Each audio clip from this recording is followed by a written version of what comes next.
अच्छा मीठा मीठा लाल लाल तरबूज जब मार्केट में आता है तो दिल ललचाने लग जाता है। लेकिन बात यह है कि जितना खूबसूरत है, जितना प्यारा और जितना अट्रैक्टिव है देखने में गोल मटोल सा तरबूज, उसके फ़ायदे बहुत ज़्यादा हैं। और तरबूज का इस्तेमाल आप कैसे कर सकते हैं, ख़ास तौर पर अगर ये फल रमज़ान मुबारक में आ जाता है तो it's a blessing, it's a treat. ये कंप्लीट फ्रूट है आपको हाइड्रेट रखने के लिए। तो इसमें कौन कौन से न्यूट्रिएंट्स हैं, क्या फ़वाइद हैं इसके, और आप इसको किस तरीके से इस्तेमाल कर सकते हैं ख़ास तौर पर रमज़ान मुबारक में, आज इस पर बात करेंगे। मेरे साथ डॉक्टर ईसा मौजूद हैं जो कि हर्बलिस्ट हैं। Welcome to the show doctor Isa. और साथ साथ यमुना चट्ठा भी मेरे साथ हैं जो कि माहिर न्यूट्रिशनिस्ट हैं। आपको भी वेलकम करते हैं शो में यमुना।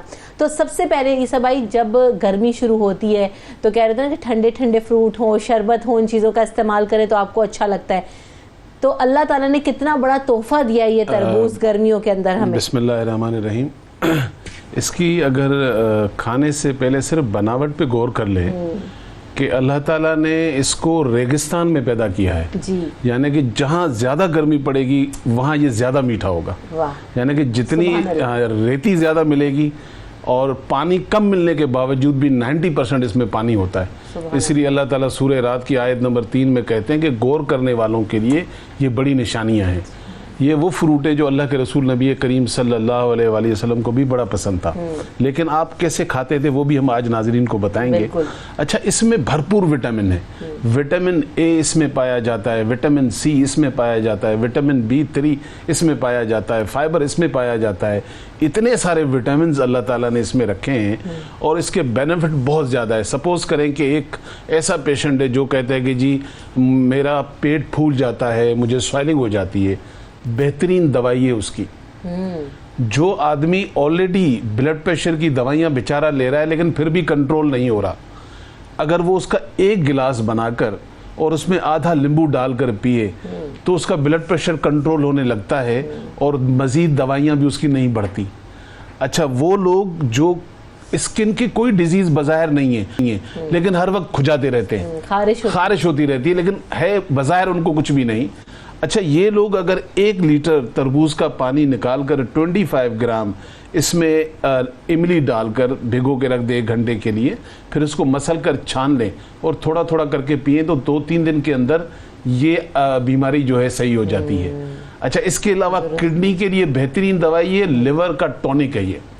आज दुनिया जदीद जो इस पर तहकीक कर रही है वो ये तहकीक कर रही है कि अगर इस फ्रूट को और खजूर को मिलाकर लोगों को दिया जाए तो जो डिफेंस निज़ाम है इंसानी जिस्म का वो बहुत ज़्यादा पावरफुल हो जाता है, इम्यून सिस्टम को भी बूस्ट कर देगा। लेकिन आप मज़े की बात ये देखें कि अगर आप सही अबू दाऊद में देखें या जामिया तिरमिज़ी में देखें, 1678 नंबर हदीस है।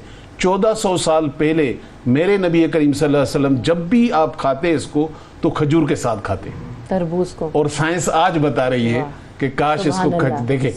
तो कहने का मकसद ये है कि हम लोगों को अल्लाह ताला की बड़ी नेमतें हैं, क्योंकि हम अपने नबी करीम सल्लल्लाहु अलैहि वसल्लम की सुन्नत को अगर फॉलो कर लें तो बड़े बेनिफिट्स हैं। मतलब इसके अगर इस पे बात की जाए, और इसका छिलका भी नहीं फेंक सकते। अगर आज मैं लोगों को बता दूं, तरबूज उतारने के बाद जब छिलका होता है, इस छिलके के अंदर सबसे ज्यादा विटामिन ए और विटामिन सी पाया जाता है।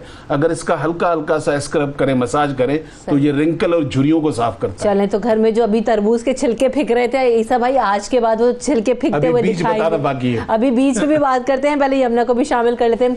सो यमुना, जैसे कहते हैं ना कि प्योरली बेस है वाटर पे और बहुत ज्यादा हाइड्रेट करने के लिए अच्छा है। इसके अलावा हमें कौन कौन सी ऐसी चीज़ें मिलती हैं तरबूज में, और अभी रमज़ान मुबारक में हमें किस तरह इसको इस्तेमाल करना है अपने मील प्लान्स में? बिस्मिल्लाहिर्रहमानिर्रहीम। अच्छा, सबसे पहली चीज़ ये कि तरबूज का जो आज के टाइम पे हम इस रमज़ान मुबारक के महीने में हम जो सबसे अच्छा फ़ायदा उठा सकते हैं इसका, वो ये कि सबसे पहले 2 अफरादी कैटेगरीज होते हैं। एक तो जो वेट लूज़ करना चाह रहे हैं, एक वो जो वेट मेंटेन करना चाहते हैं।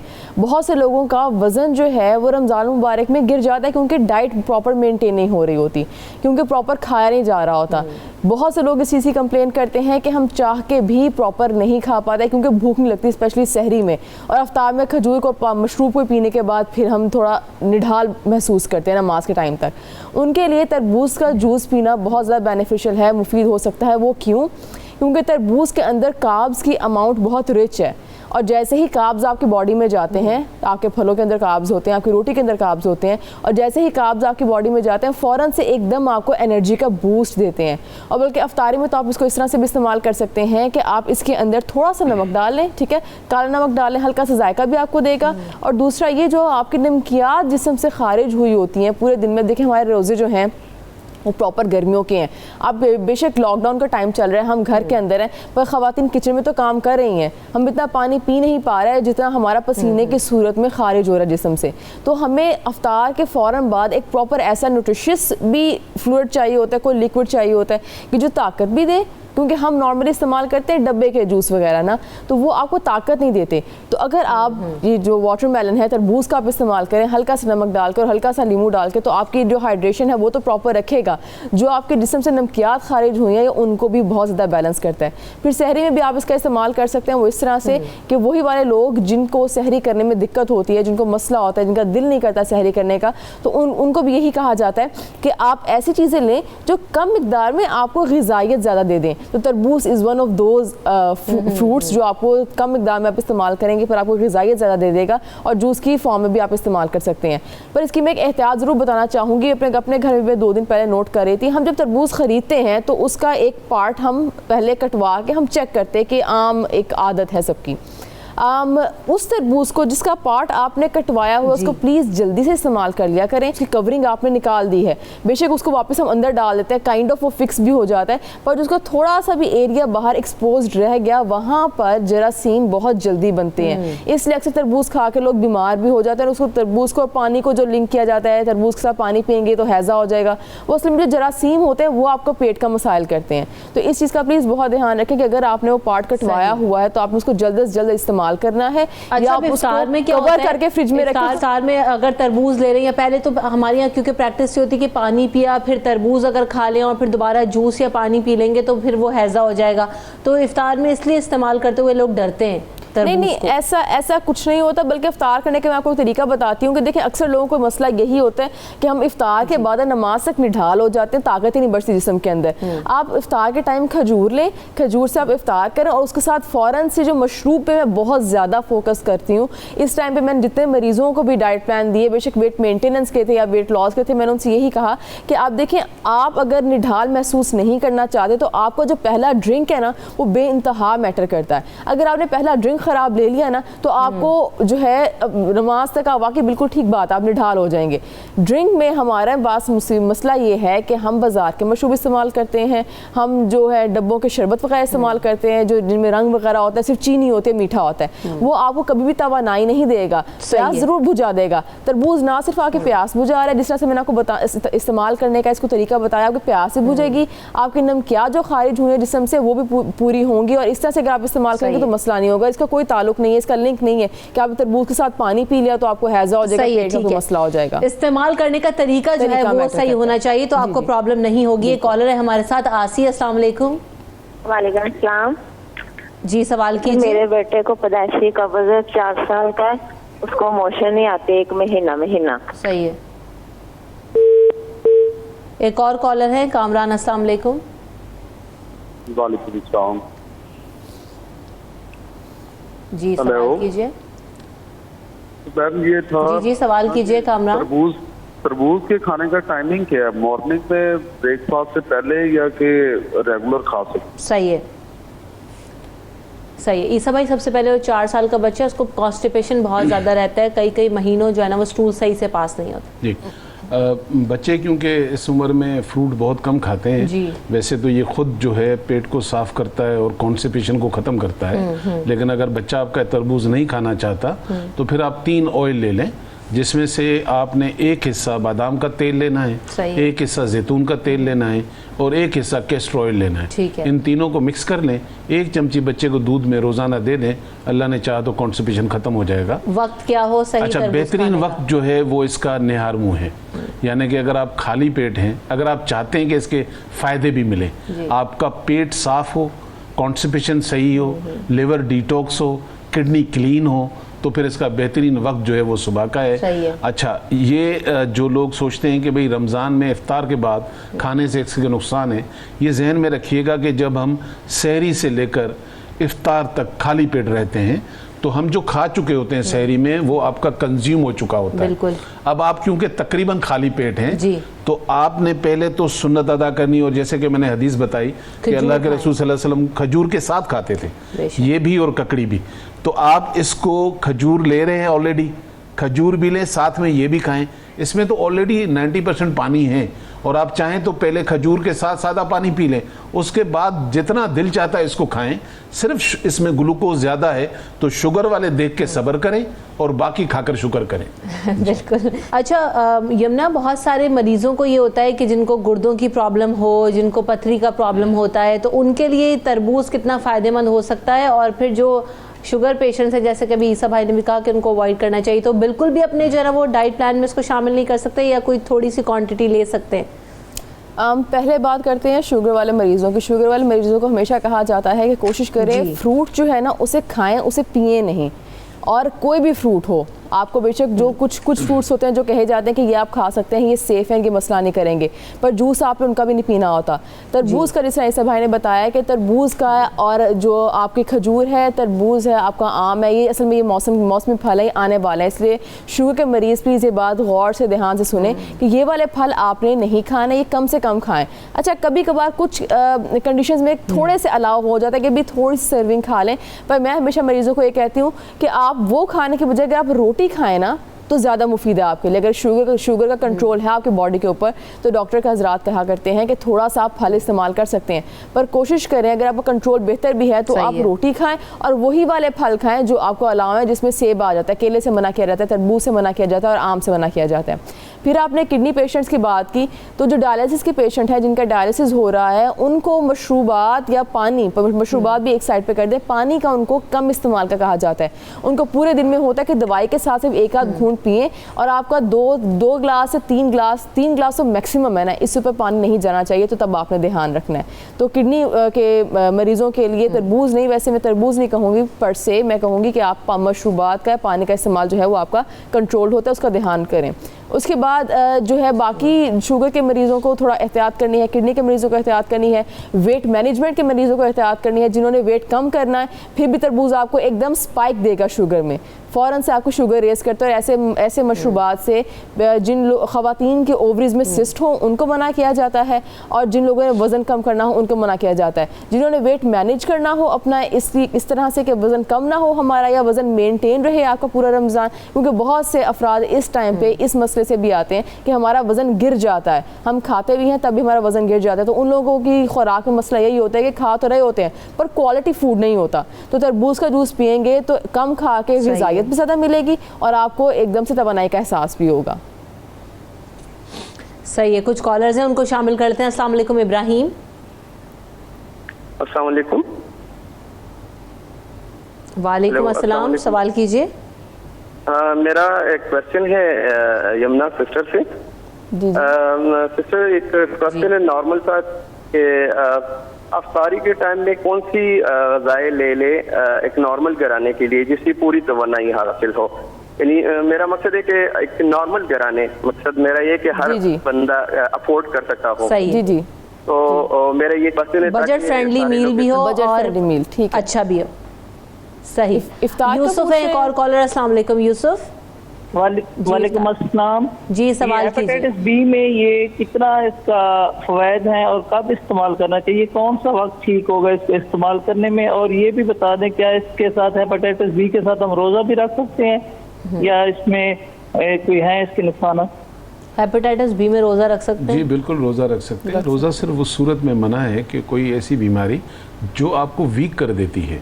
तो हेपेटाइटिस बी ज़्यादातर लोगों को साइलेंट होता है, और ये जितने भी यरकान के मरीज़ हैं उनकी ये दवाई है, गन्ने का जूस दवाई है, तो इनको तो ज़्यादा खाना चाहिए। हेपेटाइटिस सिर्फ बी नहीं है, सी जितने भी हैं, अब तो ए भी आ गया है, तो ये लोग ज़्यादा इस्तेमाल करें। और अगर खुदा न खास्ता ब्लड प्रेशर नहीं है तो कोशिश करें इसमें हल्का सा काला नमक डाल दें, ये बेहतरीन दवाई है। तो वैसे देखें अल्लाह ताला हर मौसम में जो फल उतारता है ये जहन में रखिएगा, और ये सही बुखारी की हदीस है जो मैं कई दफ़ा रिपीट कर चुका हूँ किताब तिब में मिलती है आपको, 5069 इसका नंबर भी है। और अल्लाह के रसूल सल्लल्लाहु अलैहि वसल्लम कहते हैं कि अल्लाह नहीं उतारेगा ज़मीन पर उस बीमारी को जिसका पहले इलाज न उतार ले। मैंने 13 साल तिब नबवी भी पढ़ी है, मैं उसका तालिब इल्म हूँ कि अगर हम लोग जितनी दवाइयों पे पैसे लगाते हैं, जितने डॉक्टर्स पे पैसे लगाते हैं, अगर वो मौसम की सब्जियों और फलों पे लगाएं तो आपको मेरी गोलियां खाने की जरूरत नहीं पड़ेगी।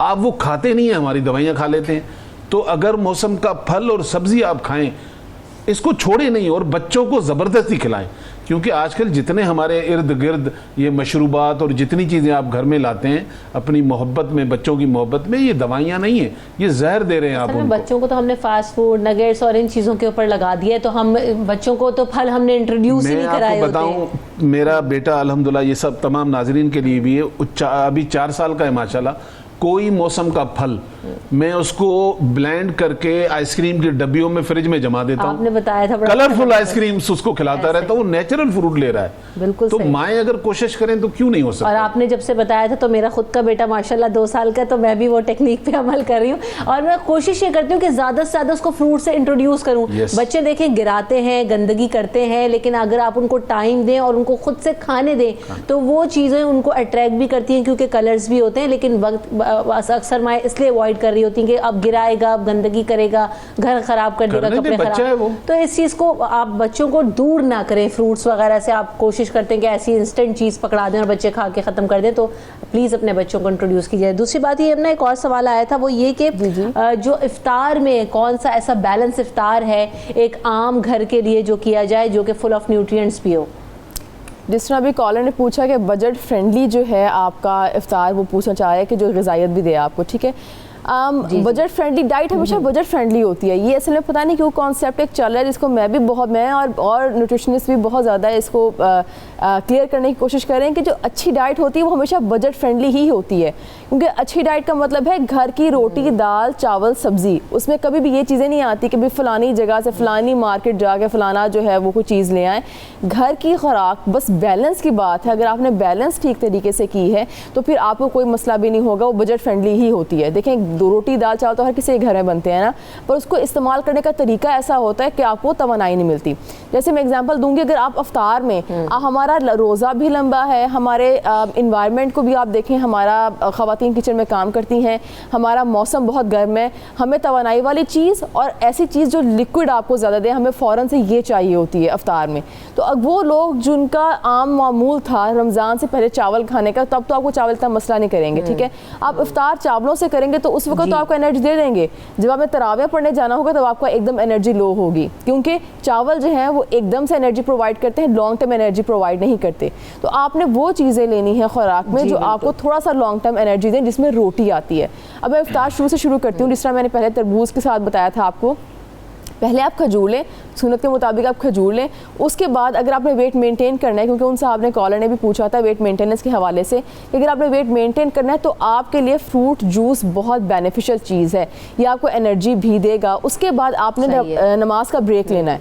और दूसरी बात, एक मैदे के मसाइल बहुत ज़्यादा हो जाते हैं, उसका बहुत बड़ा रीज़न ये होता है कि हम जो मशरूब इस्तेमाल करते हैं इफ्तार के फ़ौरन बाद, उसका एक टेम्परेचर बहुत ज़्यादा ठंडा होता है, हम ठंडा इस्तेमाल करते हैं। अब देखिए, रूम नॉर्मल सा लाइट से ठंडा हो या रूम टेम्परेचर का हो, वो ज़्यादा फ़ायदा देगा आपको मैदे के मसाइल नहीं करेगा, ठीक है। उसके बाद आपने मशरूब लिया और आप उसके बाद आगे नमाज के ब्रेक पे। नमाज के ब्रेक के बाद आपके पास अब डायरेक्ट आपको लेना चाहिए प्रॉपर मील। हम जिस तरह डिनर करते हैं आपको वो डिनर होना चाहिए।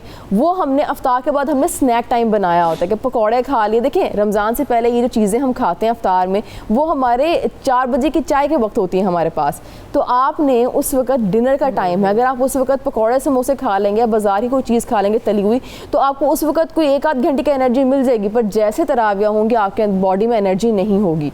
तो आपने नमाज की ब्रेक के बाद फ़ौरन बाद आपने थोड़ा सा फ्रूट लिया, चूँकि आप फ्रूट जूस पी चुके हैं ना, तो उसके बाद आपने थोड़ा सा फ्रूट की सर्विंग ली, बिल्कुल आधा एप्पल, इस हद तक, बहुत ज़्यादा नहीं लेना आपने। जो फ्रूट चाट के पूरे बोल भर के खाए जा रहे होते हैं वो गलत प्रैक्टिस है। फिर देखें, वही बात हो गई, एक फ्रूट पे ज़्यादा फोकस हो गया। मैंने बात की थी स्टार्ट में बैलेंस डाइट। बैलेंस आप इसको किस तरह से करेंगे, थोड़ा सा फ्रूट लिया, उसके बाद डायरेक्टली आप आए रोटी सालन पे, रोटी लें। उसके साथ अगर आपको ज़्यादा तवानाई चाहिए, तो मुझे पता है बहुत जायकेदार शायद ना लगे, बहुत मज़ा ना आए आपको, पर 2 दिन बाद ना आप अंडा इस्तेमाल कर लिया करें, क्योंकि प्रोटीन की कमी थोड़ी सी जिस्म में हो जाती है, स्पेशली उन बच्चों में जो रोज़े अभी नए नए रखने शुरू किए हैं जिन्होंने।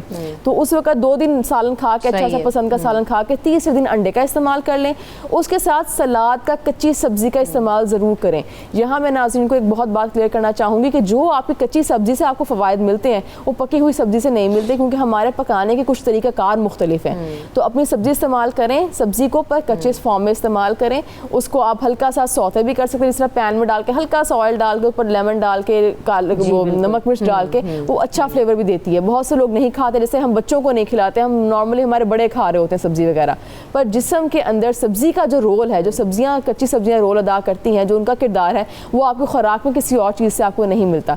तो रोटी खाएं। अब देखना बात ये है कि जो चीजें यमुना ने बताई हैं वो सारी चीजें इजीली एक तो अवेलेबल भी हैं, और दूसरी बात ये है कि देखिए आप चूज क्या कर रहे हैं अपने दस्तरखान पे रखने के लिए, आप ऐड क्या कर रहे हैं कि आपको हेल्दी खाना है या फिर आपको सिर्फ चस्का लेना है, जिसके बाद आपको जो है ना वो आपकी बॉडी में जाके तोड़फोड़ भी करता है। आपने शुरू में कहा था ईसा भाई कि बीज तक इसका बहुत ज्यादा फायदेमंद है, क्या फायदे होते हैं इसके बीज के?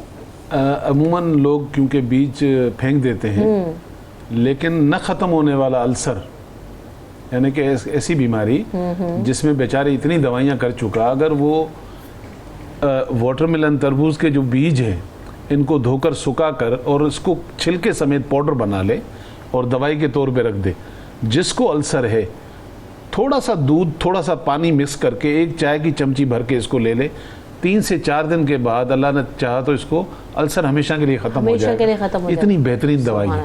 अब बताएं, अब हमारे पास 2000 रुपये खर्च करने आते हैं और बीज फेंक देते हैं। सही बात तो लोगों को करना चाहिए। पता नहीं है ना, हमारी यहाँ वही वाली बात है, आप चूज कैसे कर रहे हैं। एक्चुअली सच्ची बात बताऊं, मुझे तो थोड़ा दुख भी होता है। मैंने किसी प्रोग्राम में बताया कि मुसवाक जो है अल्लाह के रसूल सल्लल्लाहु अलैहि वसल्लम की सुन्नत भी है। अब वो नीम की डंडी से बनता है, खर्चा कुछ भी नहीं, हम 20 रुपए का बेचते हैं। यकीन करें लोग नहीं लेते, और गोरे ने बता दिया पेस्ट के ऊपर नीम की पत्ता छाप दे, वो खरीद रहे हैं। तो हमें तो अल्लाह के रसूल सल्लल्लाहु अलैहि वसल्लम ने जो चीज़ें बताई हैं, आज वो आप किसी और शेप में खा रहे हैं। जितनी आप अपने घर में सादगी रखेंगे, जितना सादा खाना खाएंगे। गरीब आदमी कहता है मैं गोश्त नहीं खा सकता, वो भाई पालक और बड़े गोश्त में फ़र्क क्या है आप पहले ये तो बता दें। अल्लाह ताला ने हर चीज़ को देखकर उतारा है, ना उससे गरीब रंजीदा रहेगा ना अमीर रंजीदा रहेगा। तो जितना आप डाइट अपनी सिंपल और सादा रखेंगे, उतनी आप समझ लें अपनी ज़िंदगी को बढ़ा रहे हैं, उतना आप सेहत को बढ़ा रहे हैं, उतना आप मेडिसिन से दूर रह रहे हैं। तो जब आप अपना ख्याल ही नहीं रखना चाह रहे हैं तो फिर खुदा क्यों हमारा ख्याल रखेगा। तो अल्लाह ताला भी यही कहते हैं कि तुम खुद को तो बदलो तो मैं तुम्हें बदलूं। बिल्कुल। तो हमें हर सारे वो एफर्ट करने चाहिए जो अल्लाह ने बताया। स्किन और बालों के लिए कितना फायदेमंद हो सकता है तरबूज? देखें इसमें जितने विटामिन हैं ना, अगर इसको रेगुलर, क्योंकि ये कम वक्त के लिए आता है, अगर रमज़ान में आप इसको ले रहे हैं इफ्तार के बाद, इसके साथ बस एक गलती नहीं कीजिएगा कभी भी, इसके ऊपर चावल गलती से नहीं खाइएगा। सही है। हाँ, चावल खाने वालों को ये नुकसान पहुंचा सकता है। और इसके आधा घंटे तक पानी भी ना पिए, बाकी कोई ऐसा ख़ास परहेज़ नहीं है। ये सुर्खी पैदा कर देता है चेहरों पे, इसके अंदर जितने विटामिन हैं। अगर बंदा, और ज़्यादातर जूस के साथ हमेशा मैं ये कहता हूँ जूस ज़रूर लें, लेकिन आप इसको पीसेस की सूरत में भी लें। लेकिन अगर आप सिर्फ जूस ना, इसके साथ क्योंकि फाइबर है उसमें, तो आप उसको साथ में ले लें और वो भी ले लें। तो ये एक तो खुद बेहतरीन गज़ा है, और सेकेंडली ये कि ज़ाहिरी बात है जब आप बॉडी के विटामिन सारे बैलेंस कर रहे हैं, जो इसमें प्रोटीन है, जो विटामिन है, तो ऑटोमेटिक जब ज़मीन में ये पानी जाएगा तो उसकी फसल तो अच्छी होगी, जिसे आप बाल कहते हैं। बिल्कुल है, सही है। तो बड़ी अच्छी आज गुफ्तगू रही तरबूज के हवाले से। यमुना से हमने बड़ी ज़बरदस्त और यूज़फुल टिप्स हासिल की। ईसा भाई आपने जो है तफसील और इतनी खूबसूरत गुफ्तगू आपने की, इन्फॉर्मेशन में आपने हमारी इजाफा किया, आप दोनों का बहुत शुक्रिया। बात यही है कि एक अच्छी हेल्दी और बैलेंस डाइट रखें। रमज़ान मुबारक का मकसद ये नहीं होता कि हमने बहुत सारे अनवा इक़साम के खाने, अच्छा और सुथरा खाना और थोड़ा खाना खाएं जो कि आपकी बॉडी की रिक्वायरमेंट के लिए है, वो इस रमज़ान मुबारक का अपना मोटिव रखें। ब्रेक के बाद हाजिर होंगे अगले सेगमेंट में। तमाम मेहमानों का शुक्रिया। ब्रेक के बाद हाजिर होते हैं।